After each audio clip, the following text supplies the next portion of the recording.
आज हम जिस मूवी के बारे में बात करने जा रहे हैं वो one of the best psychological thriller movie है जिसका नाम शटर आइलैंड है। इस फिल्म के डायरेक्टर हॉलीवुड के बेहतरीन फिल्म मेकर मार्टिन स्कॉर्सेज़ हैं। उन्होंने इस फिल्म को रिलीज करने से पहले कह दिया था कि ये फिल्म 2 गुनी कमाई करेगी क्योंकि लोग इस फिल्म को देखने के लिए थिएटर में 2 बार जाएंगे। एक बार तो इस फिल्म को देखने के लिए और दूसरी बार इस फिल्म को ठीक से समझने के लिए कि आखिर इस फिल्म में होता क्या है। ये फिल्म 2010 में रिलीज हुई थी और उम्मीद करते हैं कि इस बेहतरीन फिल्म को आपने जरूर देखा होगा। इस फिल्म की IMDb रेटिंग 8.1 है जो कि मेरे ख्याल से काफी बढ़िया है। इस मूवी की सबसे खास बात ये है कि इस मूवी का सस्पेंस आखिर तक बना रहता है और आखिर में सस्पेंस खुलने के बाद भी आपको ये मूवी फिर भी समझ नहीं आएगी। तो दोस्तों बने रहिए हमारे साथ आखिर तक। सबसे पहले अगर आप चैनल पर नए हैं तो इस चैनल को सब्सक्राइब करके बेल आइकन को भी जरूर दबा दें ताकि ऐसे ही मजेदार मूवीज की एक्सप्लेनेशन आप तक पहुंच सके।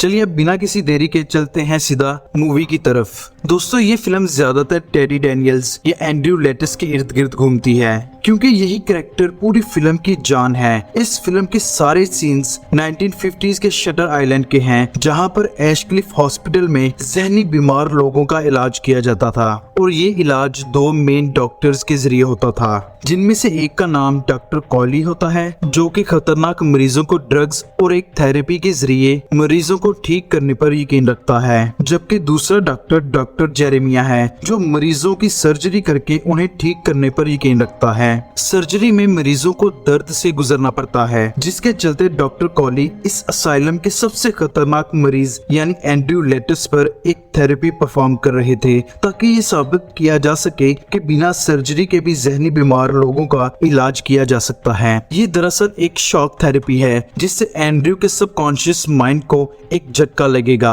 और उसने जो जुर्म किया होगा उससे वो वाकिफ हो जाएगा। अब एंड्रयू लेटिस या टेडी यहाँ पर एक पेशेंट है जो एक एक्स US मार्शल है जो इस आइलैंड पर अपनी बीवी के कत्ल के बाद आया था क्योंकि वो अपनी बीवी बच्चों के खोने के बाद पूरी तरह से पागल हो गया था। एंड्रयू ने अपनी बीवी डॉलरस को इसलिए मार दिया था क्योंकि उसने अपने घर में आग लगाकर सबको मारने की कोशिश की और बाद में अपने ही बच्चों को तालाब में डुबोकर मार डाला। अब उस बुरे हादसे की याद को छुपाने के लिए एंड्रयू ने खुद को एक वहम या इमेजिनरी दुनिया में फंसा लिया था जहाँ पर उसका नाम टेडी होता है और वो अपनी इस दुनिया में एक US मार्शल होता है जो इस आइलैंड पर एक पेशेंट रेचल सलोंडो की इन्वेस्टिगेशन के लिए अपने पार्टनर चक के साथ भेजा गया है जो कि असल में कोई और नहीं बल्कि टेडी का ही प्राइमरी साइकेट्रिस्ट होता है। उम्मीद करता हूँ कि आपको इस मूवी का मेन कॉन्सेप्ट तो समझ में आ चुका होगा और इसीलिए अभी के लिए मैं एंड्री को टेडी कहकर ही बुलाऊंगा। और अब चलते हैं मूवी की शुरुआत में कि असल में ये मूवी शुरू कैसे हुई। मूवी की शुरुआत में हमें एक शिप धुंध में ढकी हुई दिखाई देती है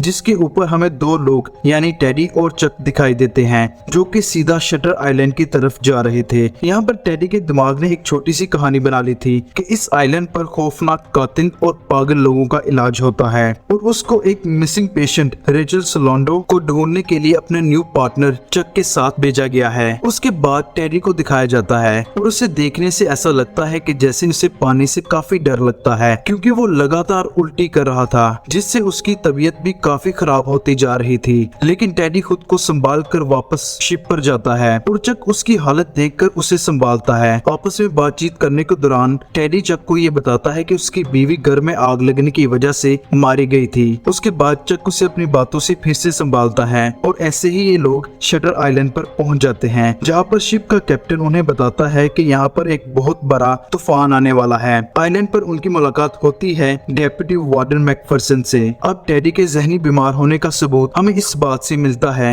कि जब डेप्यूटी उन दोनों को वही अपनी गन्स छोड़ने को कहता है तो टेडी इस बात पर बहस करने लगता है पर इस आइलैंड की सिक्योरिटी का इंचार्ज होने की वजह से उन्हें अपनी गन्स देनी पड़ती है। इस दौरान चक को अपनी गन देने में काफी दिक्कत आती है जिससे ये बात जाहिर हो जाती है कि चक कोई मार्शल नहीं है बल्कि वो इस ड्रामे का एक हिस्सा है। यहाँ पर डेप्यूटी उन्हें एक अहम चीज बताता है कि इस आइलैंड पर मरीजों को 3 बिल्डिंग में रखा जाता है। बिल्डिंग A में मेल पेशेंट्स, बिल्डिंग B में फीमेल पेशेंट्स और बिल्डिंग C इस आइलैंड की सबसे खतरनाक बिल्डिंग है जहाँ पर सबसे ज्यादा खतरनाक मरीजों को रखा जाता है। खैर फाइनली फाइनली टेडी और चक डॉक्टर कॉली से मिलते हैं। यहाँ पर टेडी पूरे सुकून से और अच्छे से डॉक्टर कॉली से बात करता है। यहाँ पहुंचकर शिप के सफर की वजह से टेडी के सर में अभी भी दर्द था, तो डॉक्टर कॉली उसे मेडिसिन देते हैं, जिससे वो काफी बेहतर महसूस करने लगता है। डॉक्टर कॉली अब रेचल सलांडो के बारे में बताते हैं कि वो इस असाइलम से भाग चुकी है, लेकिन ऐसा करना यहाँ तकरीबन नामुमकिन था।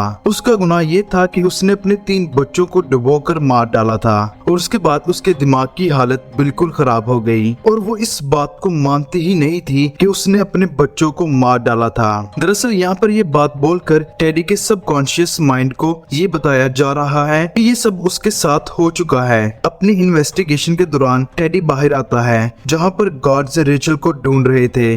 टेडी की नजर अब एक लाइट हाउस पर पड़ती है, जिस पर उसे शक सा होने लगता है। टेडी अब सारे हॉस्पिटल को इंटेरोगेट करना चाहता था, जिसके लिए डॉक्टर कोली उसे साफ साफ मना कर देते हैं। ऐसा इसलिए क्योंकि अगर शुरुआत से ही टेडी को सबको इंटेरोगेट करने दिया जाता तो उसे ठीक करने का ये तरीका बिल्कुल नाकाम हो जाता। अब रेचल के रूम में जाकर इन्वेस्टिगेशन करने पर टेडी को एक चिट मिलती है, जिस पर 2 चीजें लिखी थी। पहली द लॉ ऑफ 4 और दूसरी हु इज 67। इसके बारे में टेडी के पूछने पर कोई भी उसे कुछ नहीं बताता, लेकिन इन 2 सेंटेंस का खुलासा मूवी के आखिर में होगा। आगे चलकर जब स्टाफ से सवालात किए जाते हैं तो वो कुछ नहीं बताते, लेकिन बस इतना पता चलता है कि रेचल ने कल थेरेपी सेशन अटेंड किया था। अब चक और टेडी सीधा जाते हैं डॉक्टर कॉली के साथ एक ऐसी जगह पर जहां पर उनकी मुलाकात डॉक्टर जेरेमिया से होती है।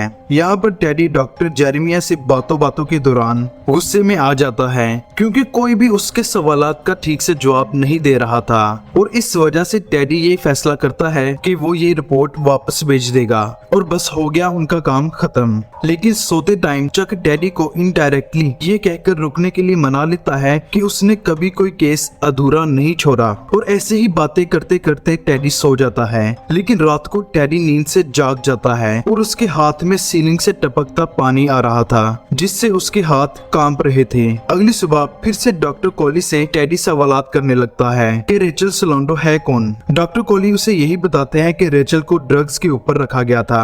बार बार टेडी एंड्रूलेटिस के बारे में पूछता है, जिसका नाम सुनकर ये दोनों मरीज काफी अजीब बिहेव करते हैं, क्योंकि वो इनडायरेक्टली अपने ही बारे में बार बार पूछ रहा था। फिर उसके बाद फीमेल मरीज टेडी की डायरी में कुछ लिख देती है, जिसके बाद ये दोनों आइलैंड का मुआयना करने के लिए बाहर निकल जाते हैं। तब वही खतरनाक तूफान आने लगता है, जिससे बचते वो एक कमरे में चले जाते हैं। अब वहाँ जाकर टेडी का ये कहना था कि यहाँ के पेपर्स देखकर मुझे एंड्रूलेटिस नाम का कोई मरीज नहीं मिला। वो यहाँ पर बहुत गलत साइंस एक्सपेरिमेंट की बात करता है, जो कि हकीकत में बिल्कुल ही गलत था। तूफान अब जोरों पर था और डेप्यूटी उन दोनों को वापस लेने के लिए आ जाता है। बारिश में उनके कपड़े और सिगरेट सब खराब हो गए थे और इसी वजह से उनको नए कपड़े दिए जाते हैं। वहाँ से टेडी डॉक्टर कॉली से मिलता है, जो उसे एक शॉकिंग बात बताते हैं कि हमें रेचल अब मिल गई है, जिसके बाद टेडी उसको भी इन्वेस्टिगेट करता है। फिर उसके बाद टेडी को पेशेंट्स के साथ बेड पर सुला दिया जाता है। टेडी की नींद अचानक खुलती है।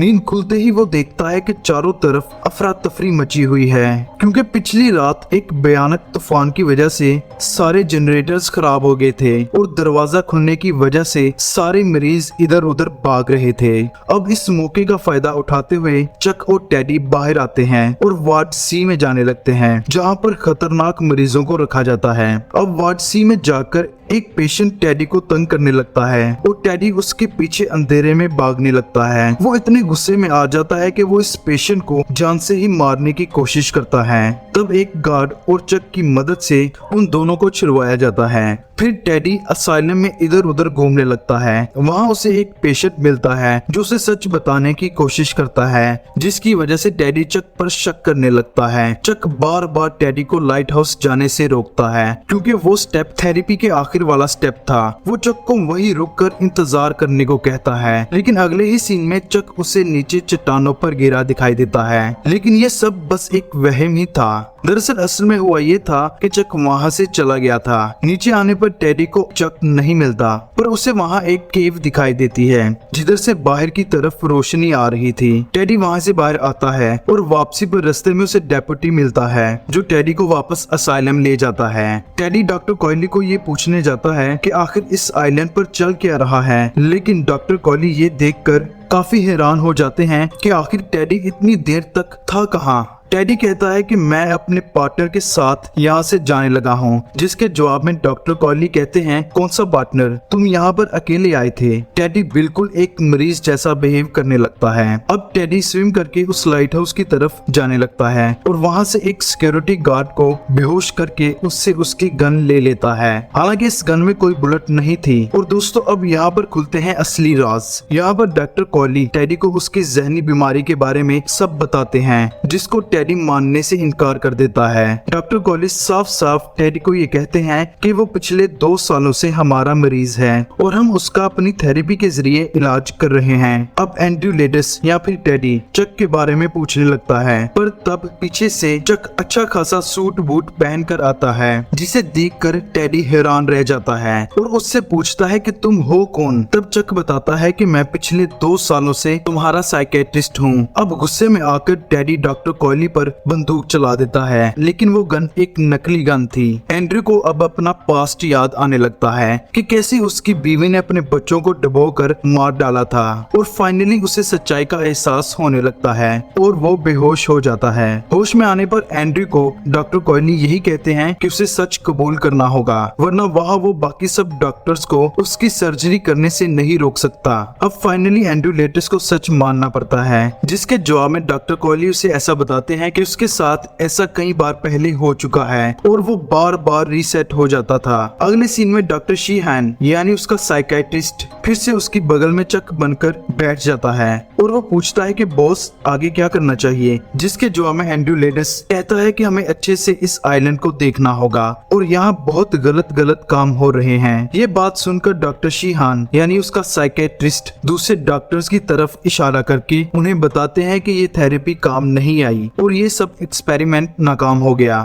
फिर एंड्रयू की सर्जरी करने के इशारे दे दिए जाते हैं, जिसके जवाब में एंड्रयू कहता है what would be the worst, to live as a monster और die as a good man. और वहीं से मूवी खत्म हो जाती है। अब सवाल यहाँ आपका ये होगा, क्या वाकई एंड्रयू ठीक हो गया था? तो इसका जवाब है हाँ, वो ठीक हो गया था, पर वो अपनी पास्ट लाइफ को मजीद बर्दाश्त नहीं कर सकता था, इसलिए वो अपनी पुरानी लाइफ भुलाकर नई लाइफ जीना चाहता था। पूरी मूवी का कॉन्सेप्ट ये है कि टेडी नाम का कोई शख्स है ही नहीं, ये एंड्रयू लेडिस है जिसने अपनी बीवी को मार दिया था और उसकी बीवी जहनी तौर पर बीमार थी, जिसने अपने बच्चों को मार डाला था। अब क्या इस आइलैंड पर वाकई बुरे काम हो रहे थे? जी नहीं, ऐसा बिल्कुल भी नहीं है। हालांकि मूवी देखने पर आपको ऐसा लगेगा कि एंड्रयू लेडिस को एक विक्टिम बनाया गया है, जबकि असल में ऐसा बिल्कुल भी नहीं है। ये सब जो ड्रामा था ये एक थेरेपी का हिस्सा था।